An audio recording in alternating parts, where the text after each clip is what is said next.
Hey everyone, we're working hard to get our first 1,000 subscribers, sign up and you won't regret it. People still tell me my wedding looked like a magazine spread. I know, because I've seen the pictures. Thousands of them. The ones our photographer delivered, the ones guests posted, the ones strangers reposted after everything went sideways. But the photo that mattered wasn't taken by a professional. It was taken by a drunk groomsman with a shaky hand and the worst timing imaginable. And it turned my fairytale into a public execution. We got married in Charleston, the kind of place that makes even normal people look rich. Old brick, Spanish moss, white chairs lined up like teeth. My parents paid for the venue. Her parents paid for the band. We split everything else because that's what grown-ups do, right? I was 31. My wife, fiancée then, was 29. Her name is Natalie. I'm Ben. I met her at a charity event through a mutual friend.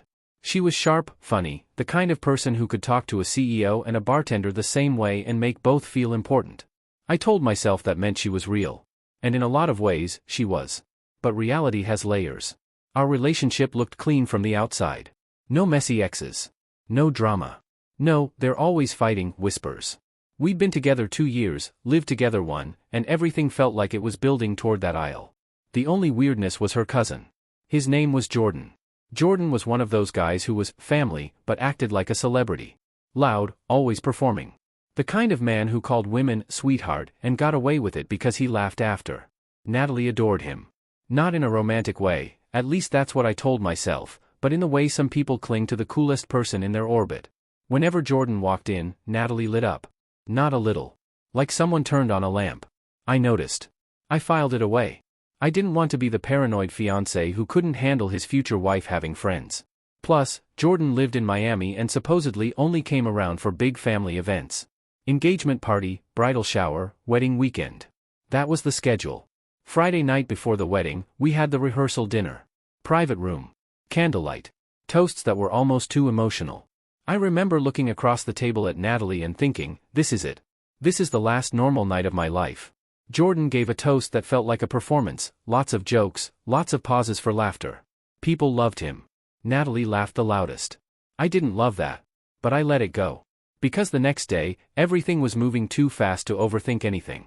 The morning of the wedding was a blur of suits, hairspray, phone chargers, people asking questions I didn't care about.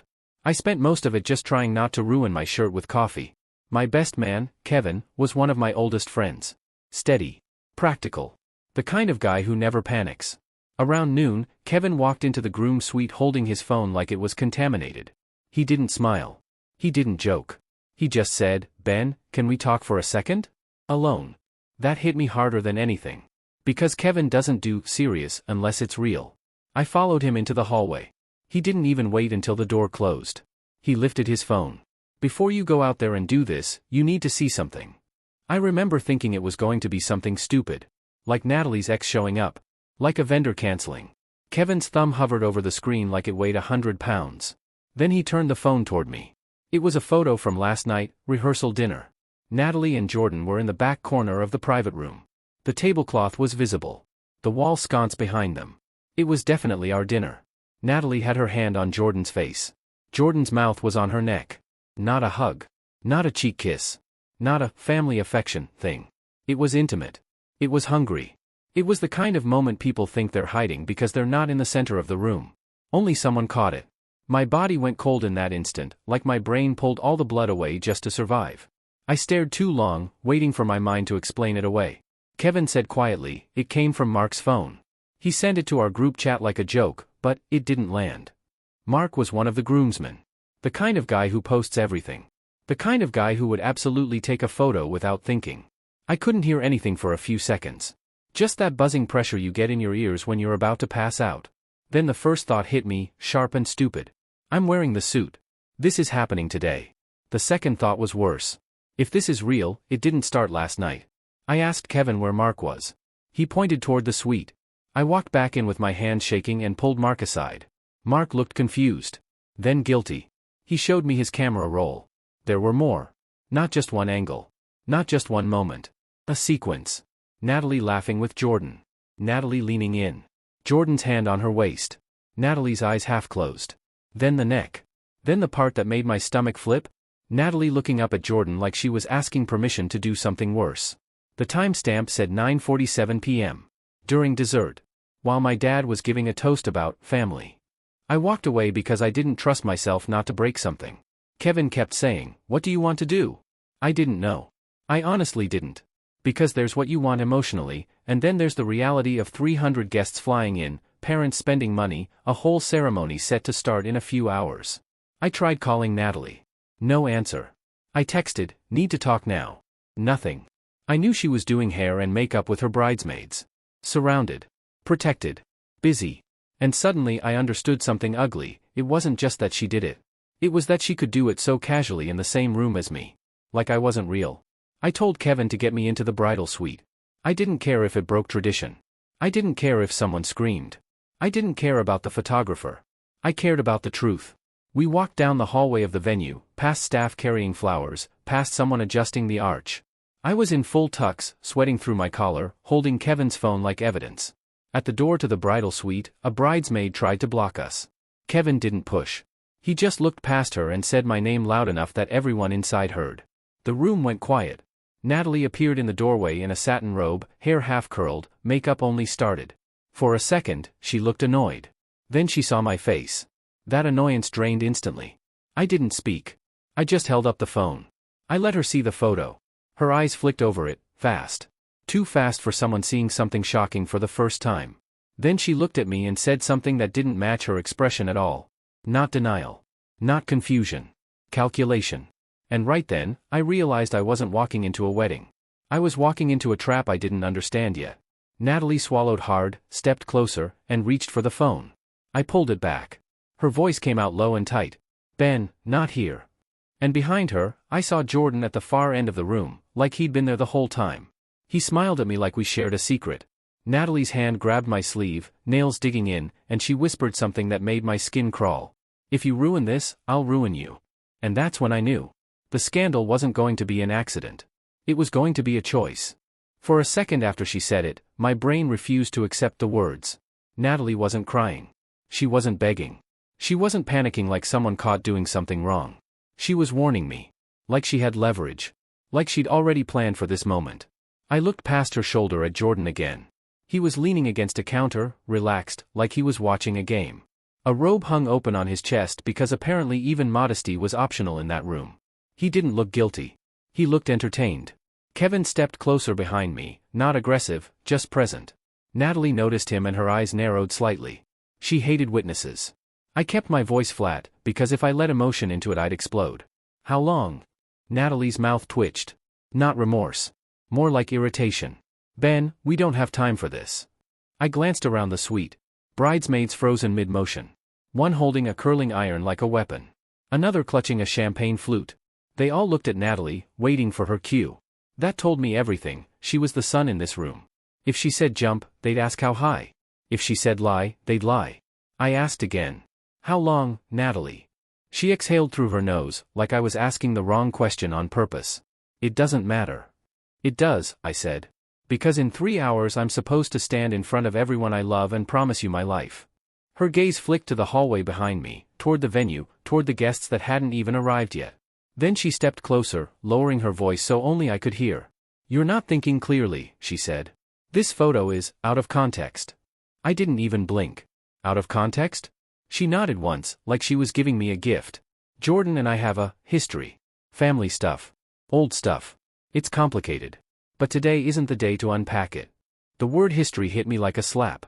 Because it wasn't denial. It was confirmation, dressed up in careful phrasing. Kevin's phone buzzed again. He glanced down. His expression tightened. He turned the screen toward me. A message in our group chat, Mark again.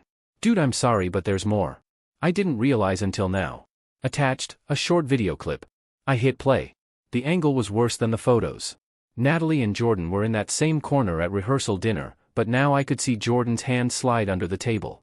Natalie didn't pull away. She leaned in. And then she laughed, soft, private, like it was their joke. The clip ended before anything explicit happened, but it didn't need to show more. It showed enough. Natalie's face changed as she saw it. For a fraction of a second, her mask cracked. Then she recovered. Her tone sharpened. "Who the hell took that?" Not, "What did I do?" Not, "I'm sorry." Just, "Who saw?" My stomach settled into a cold, heavy certainty. This wasn't a mistake. This was her life. And I'd just been allowed into it as long as I played my part. I looked at the bridesmaids again. One of them, Natalie's best friend, Haley, couldn't meet my eyes. She stared at the floor like she'd been standing there for a long time. I pointed at Haley. You knew. Haley flinched. Natalie stepped between us instantly. Don't you start interrogating my friends. That was all the proof I needed. I turned to Natalie. The wedding's off. Her eyes went hard. No. I actually laughed once, because it sounded insane. No? She grabbed my forearm again. Ben, listen. If you walk out right now, you're going to regret it for the rest of your life. Because I'll lose you? I said. She shook her head. Because you'll lose everything. That's when Jordan finally spoke, still leaning on the counter like he belonged there. Man, he said, low and almost amused. Just let it happen. It's one day. Smile for the photos. Then you can sort out your feelings after. Something in me snapped, not into violence, but into clarity. Because that sentence wasn't a suggestion. It was a script. I stared at him. You're telling me to marry her, so you can keep doing whatever this is? Jordan's smile widened slightly. You're smart. Natalie shot him a look, sharp, warning. He held up his hands like, my bad. And then she turned back to me, softening her voice, trying a different tactic. You love me, she said. I know you do. Don't let one stupid moment ruin what we built. But her eyes didn't match her words. Her eyes were busy calculating the fallout. Kevin stepped in quietly. Ben, your parents are downstairs. Guests are starting to arrive. I pictured my mom adjusting table settings, my dad shaking hands, my little cousins running around in dress shoes. People who believed in me. People who flew across the country for this. And I realized something else. Natalie had a plan for public pressure. She expected me to fold because of the crowd. Because of embarrassment. Because of money. That's when revenge stopped being an emotion and became a decision. I leaned closer to Natalie and lowered my voice the way she did. Okay. Her face relaxed instantly. Relief washed over her features like she'd won. I'll do it, I said. I'll go through with it. Natalie let out a breath. Her hand loosened on my sleeve. Thank you. Jordan smirked like he'd called the ending. But I wasn't agreeing because I was weak. I was agreeing because I needed time. Time to make sure the truth didn't just disappear into a whisper. Time to make sure everyone saw who she really was. Because if I just walked out, she'd spin the story. She'd cry. She'd say I got cold feet. She'd say I was unstable. She'd say anything. And people would believe her, because she was beautiful and polished and crying in a wedding dress. So I did something I'm not proud of, but I'm also not sorry for. I played along. I went back to the groom suite. I smiled at relatives. I shook hands. I posed for photos. I stood at the altar while the music started. My heart was beating so hard I felt it in my throat. Natalie walked down the aisle a half hour later, stunning, radiant, perfect. And when she reached the front, she looked at me with that same calm certainty. Like she thought the danger had passed. The officiant began. We got through the readings. The guests laughed at the jokes. The sunlight hit her veil like a movie. Then came the vows. Natalie faced me, holding my hands, and started speaking like she meant every word. She talked about loyalty. She talked about trust.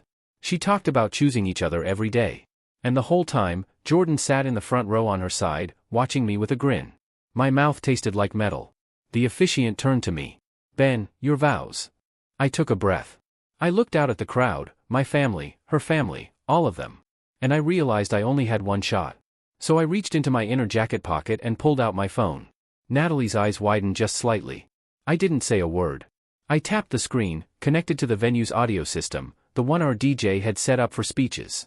Kevin had already helped me, quietly, 30 minutes earlier. The first thing that played over the speakers wasn't music.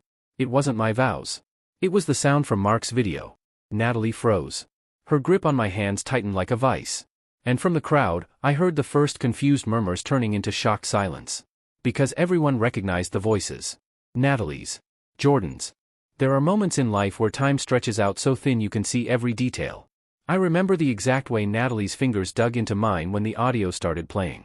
I remember the way the officiant blinked twice, like his brain was trying to reboot. I remember a kid in the third row whispering, "What is that?" and getting shushed instantly. And I remember Jordan's smile disappearing so fast it was almost funny. The clip wasn't long, but in a wedding ceremony, 10 seconds might as well be an hour. Natalie's laugh came through the speakers first, soft, private. Then Jordan's voice, close, familiar. The words weren't explicit. They didn't need to be. It was the tone. The intimacy. The sound of two people who weren't supposed to be touching each other in a corner of a rehearsal dinner. I watched the crowd as it landed. Some people looked confused at first, like they assumed it was a prank. Then recognition hit. I saw Natalie's aunt's mouth fall open. I saw my mom's face drain of color. I saw Haley, one of the bridesmaids, turn sharply toward Natalie like she'd been hit with the guilt she'd been carrying. Natalie yanked her hands away from mine and stepped back half a pace. The officiant leaned toward the mic, flustered, about to speak. Natalie beat him to it. She reached for my phone like she could physically stop what was happening. Like she could grab the truth and shove it back into my pocket. I held it out of reach. Her eyes flashed with anger so raw it made her look like a stranger. "Ben," she hissed, barely moving her lips. "Stop." I didn't speak into the mic. I didn't need to. I lifted the phone so she could see the screen, paused on the frame where her face was inches from Jordan's. Then I looked at the crowd and finally spoke, loud enough for the front rows without screaming. "I'm not marrying her." A ripple went through the guests like wind through tall grass. Natalie's head snapped toward them. She turned fast, switching her expression mid-motion. It was the most terrifyingly skilled thing I've ever seen. 1 second, rage. Next second, heartbreak. She put a hand to her mouth like she couldn't believe this was happening. Like she was the victim. And if I hadn't known the truth, I might have believed her too. "Everyone," she said, voice trembling perfectly, this is not what it looks like." I almost admired it. Almost. Then she made her mistake. She looked at Jordan. Not at me. Jordan stood abruptly, face tight, scanning the crowd. For the first time all weekend, he didn't look like the center of the room. He looked hunted. Natalie's eyes begged him, silent communication, quick and practiced. And Jordan, instead of protecting her, did what men like Jordan always do when the spotlight turns harsh. He protected himself. He stepped forward and raised his hands in a calming gesture toward the guests. Okay, this is getting out of hand. Let's all take a breath." That made the crowd react even more, because why was he talking? Why did he feel entitled to manage this moment? Natalie's dad, Ed, stood up from the front row. He was a big man, retired military, the kind of father who believed he could control reality by force of will. His voice cut through the murmurs. "Natalie. What is this?" Natalie's lower lip trembled. She turned toward him with big, wet eyes. "Dad, I swear." Jordan tried to slip sideways, like he could exit unnoticed through a sea of chairs. But hundreds of people were watching. Phones came out. Of course they did. In 2026, a scandal isn't real until it has angles. I saw a teenager already filming with both hands, like she was at a concert. Natalie's mom stood, shaking her head slowly in disbelief. Kevin moved to my side, steady presence. He didn't touch me. He didn't need to. He just stood there like a wall. Natalie turned back to me, eyes hard again now that the sympathy play wasn't working fast enough. "You're humiliating me," she said through clenched teeth. I said quietly, "No. You did that." Her eyes narrowed. "You think you're so righteous?" And then, because she couldn't help herself, she tried to go for the throat. She turned to the crowd again, voice rising, shaking with emotion. "He's doing this because he can't handle that I have male friends," she said. "He's always been controlling." That's when my dad stood up. My dad is not dramatic. He's not a scene maker. He's the type who fixes problems privately. But he looked at Natalie like he was seeing her for the first time, and he said, loud enough for everyone, "Stop lying." Natalie froze. Because she didn't know what to do with a man who wouldn't play polite. And then Jordan, cornered, finally cracked. He laughed once, sharp and bitter. "Wow. This is how you're gonna do it, Ben." There it was, confirmation wrapped in accusation. The crowd heard it too. The murmurs turned into outright gasps. Natalie snapped her head toward him. "Jordan, shut up." He ignored her. He pointed at me like I'd betrayed him. "We told you this would happen if you couldn't keep your cool." "We told you." Not she told you. Not I told you. We. My skin went cold again, because that word carried a whole hidden world behind it. Natalie lunged toward Jordan, grabbing his arm, trying to pull him back, trying to stop him from talking. Jordan yanked free and his voice got louder. "You were supposed to just marry her," he said, and that sentence dropped like a bomb, because it made everyone's confusion suddenly click into something uglier. Natalie's dad moved toward the aisle, furious now. Natalie's mom started crying, real crying. The officiant was backing away like he didn't want to be in the frame. And Natalie did the thing I will never forget. She grabbed the microphone from the officiant's stand. Not gently. Like she was seizing a weapon. And she screamed, full voice, no mask left. "Fine. You want the truth?" The crowd went dead silent. Natalie's face was twisted with anger, hair half pinned, veil trembling, dress pristine like the universe was mocking us. She pointed at Jordan. He wasn't a mistake, she shouted. He's been there for me when none of you were. And I'm not going to pretend I'm sorry. Hundreds of people stared. It was like watching someone light their own life on fire because they were tired of holding the match. Then she pointed at me. And you, she screamed, you don't get to ruin me and walk away like a hero. She turned and hurled the microphone down so hard it made a sharp pop and a squeal of feedback. Then, because she needed the biggest possible exit, she marched down the aisle, shoving past guests, dress sweeping like a storm. And Jordan, after a split second of hesitation, followed her. Not because he loved her. Because he had nowhere else to go. Phones tracked them like cameras on a red carpet. People stood up. People whispered. People shouted questions. And as Natalie reached the back doors of the venue, she spun around one last time and screamed something that made my stomach drop. You think you have proof? I have proof too, Ben. Check your email. Then she slammed the doors open and disappeared into the sunlight. I stood at the altar, surrounded by stunned silence, holding my phone like it was suddenly too heavy. Kevin leaned in. Ben, what does she mean? My phone buzzed in my hand. An email notification. From a sender I didn't recognize. Subject line. Paternity, urgent. My hands were shaking so badly I almost dropped the phone. The crowd was still murmuring, but it felt far away now, like the sound had been wrapped in cotton. Kevin saw my face and guided me, gently, off the platform. Someone offered me water. I didn't drink it. I couldn't swallow. I opened the email. It contained one attachment, a PDF. The title was plain, clinical. DNA paternity test results. Under it, 2 names. Natalie's name. And mine. My stomach turned. My first thought wasn't logic. It was panic. What is she accusing me of? What did she fake? Then I saw the alleged child field. A name I didn't recognize. A birth date from 6 months ago. A child. And the result line. Probability of paternity, 0%. I stared at it too long. Because it didn't make sense. If I wasn't the father, why was she sending me this now? Why weaponize something that cleared me? Then my brain finally caught up. This wasn't meant to prove I was a father. It was meant to prove I wasn't. And the only reason that mattered, at my wedding, in front of hundreds of people, was if Natalie had been telling people I was. Or if she needed a reason to paint me as a monster. Kevin read over my shoulder. What the hell is this? I scrolled. The email body was one paragraph. Not from Natalie. From Jordan. It read like a threat dressed as a confession. He wrote that Natalie had handled things. That if I ever tried to embarrass her, the story would become that I'd cheated, gotten someone pregnant, and abandoned a baby. And this paternity test would be used as proof that I'd tried to cover it up. They'd say I'd demanded the test. They'd say I'd threatened the mother. They'd say whatever made the best headline. They'd already built the narrative. That's what Natalie meant. I'll ruin you. I felt something in my chest shift, not into fear, but into disgust. Because the scandal I thought I'd exposed? It was just the surface. They weren't just having an affair. They were prepared to destroy me if I didn't cooperate. Kevin's face hardened in a way I'd never seen.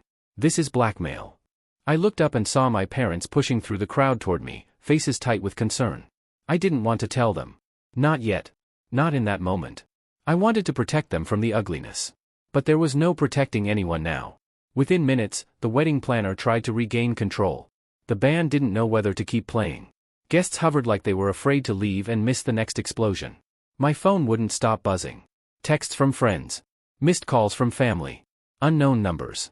And then, because life is cruel and comedic, my DJ walked up and whispered, "Do you still want the reception?" I almost laughed again. Instead, I said, "Play something calm. Tell people food is still being served. They came here. They can eat." Because here's the thing, the wedding was paid for. The food was paid for. The staff were there. And Natalie wasn't getting to blow up my life and also waste everyone else's time and money. So the reception happened, kind of. Not as a celebration of love. As a gathering of people processing a public betrayal in real time. My dad stayed close to me. My mom kept hugging relatives like she was trying to glue everyone back together. Natalie's parents didn't leave. They looked stunned, ashamed, furious, all at once. And about 40 minutes later, Ed, Natalie's father, found me near the bar. He looked like he'd aged 10 years. He didn't apologize. Not yet. He just said, "Show me." So I did.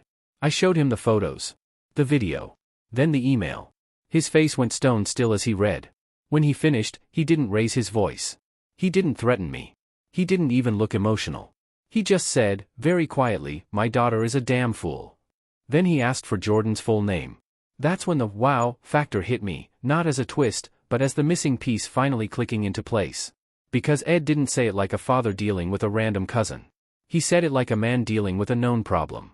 I asked him, "You knew?" Ed's jaw tightened. He didn't answer immediately. He stared at the dance floor where no one was dancing. Then he said, "Jordan isn't a cousin." My throat went dry. Ed continued, voice low, controlled. "He's my wife's son. From before we met. We brought him into the family, gave him the cousin story because it was easier. Natalie grew up with him around. She always clung to him." Kevin's eyes widened. "So there?" Ed cut him off with a sharp glance. "Not blood-related. Different father. But it's still sick." I felt like the floor shifted. Natalie and Jordan weren't just sneaking around. They'd been raised like family. Close enough that everyone would look away. Close enough to hide behind. Ed rubbed his face with one hand, exhausted. "We tried to keep him at a distance. He's trouble. Always has been. Gambling. Schemes. We paid off things. Covered things. And Natalie, she thought he hung the moon." "And the blackmail?" I asked. Ed's eyes flashed. "That's Jordan. He asked me to forward the email to him and to Natalie's mother. I did.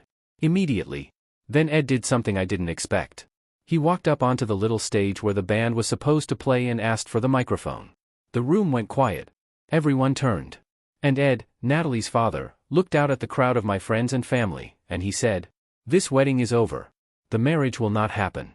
My daughter has disgraced herself and this family." Natalie's mother started sobbing harder, but she didn't stop him. Ed continued, voice steady. "If anyone here paid for travel, gifts, or accommodations, I will personally make sure you are compensated. And if you have videos or photos, I ask you to send them to me, not to the internet." That was the first moment all day that felt like justice. Not because it repaired the humiliation, but because it took the power away from Natalie's spin. It wasn't me claiming she cheated. It was her own father confirming it publicly. Phone still filmed, but now the story had shifted. Not groom freaks out. Not bride humiliated. It became bride exposed at altar, father shuts it down. And then came the final piece. 2 days later, after Natalie and Jordan tried to flee back to Miami, Jordan was arrested at the airport. Ed had used the email and some other things he'd paid off in the past, to finally cooperate with investigators. Turns out Jordan wasn't just a messy guy. He'd been running a small fraud scheme through family contacts, stealing identities, opening lines of credit. Natalie wasn't just cheating. She'd been helping him, signing paperwork, using my address, leveraging my name because I had good credit.